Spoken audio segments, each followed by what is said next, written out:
지난 5일 검찰 2차 압수수색이 진행되면서 향후 목포권에 미칠 경제사회, 문화적 여파에 대한 논란이 분분하다.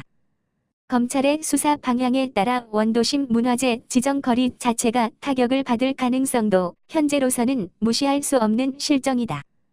검찰 수사의 핵심은 크게 세 가지인데 목포시는 이 세 가지와 모두 연관성이 있어 보인다. 통상적으로 검찰 수사는 고발 혹은 고소인이 제기한 의혹을 중심으로 수사력을 집중하다 추가 혐의가 드러나면 죄명을 추가하는 방식이기 때문이다. 서울남부지검이 손 의원과 관련하여 진행하는 수사는 크게 세 가지다. 손 의원이 국회의원의 직위를 이용해 취득한 업무적 내용과 관련하여 업무비밀 이용 금지와 직권남용, 실권리자 명의등기 의무 위배 등이 핵심이다.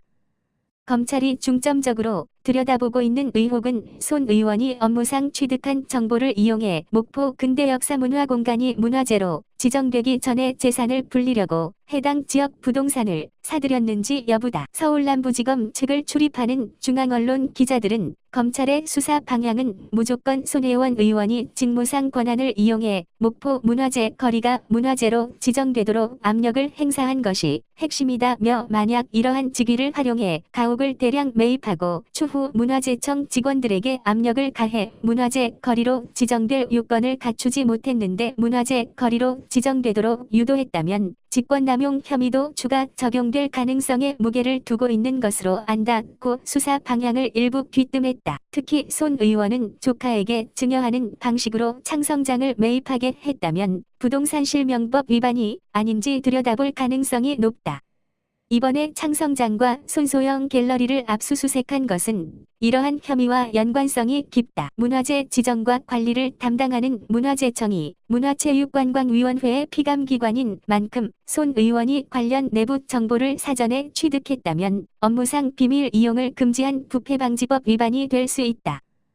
검찰은 지속적으로 추가 의혹이 제기된 손 의원의 부친의 독립유공자 선정 과정 등 제기된 의혹 전반으로 수사를 확대하고 있다. 서민민생대책위원회는 정치적 권력이 막강한 문화체육관광위원회 간사인 손 의원이 문화재청에 압력을 행사하는 등 직권을 남용해 공무원들이 의무 없는 일을 하도록 했을 가능성이 있어 의혹을 수사할 필요가 있다고 주장한 바 있다. 보수 성향의 시민단체인 자유연대도 대검찰청에 손 의원을 고발했는데 중점 혐의는 목포의 특정 지역이 문화재 거리로 지정되기 전에 손 의원이 이 사실을 지인들에게 알렸으며 이를 미리 알게 된 지인들이 시세 차익을 얻었다는 게 핵심이다.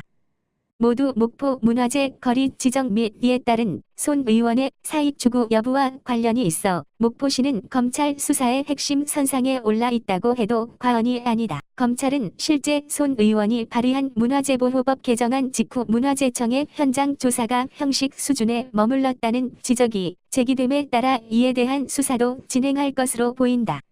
이 개정안은 문화재 등록 절차를 간소화하는 것이 핵심이기 때문이다.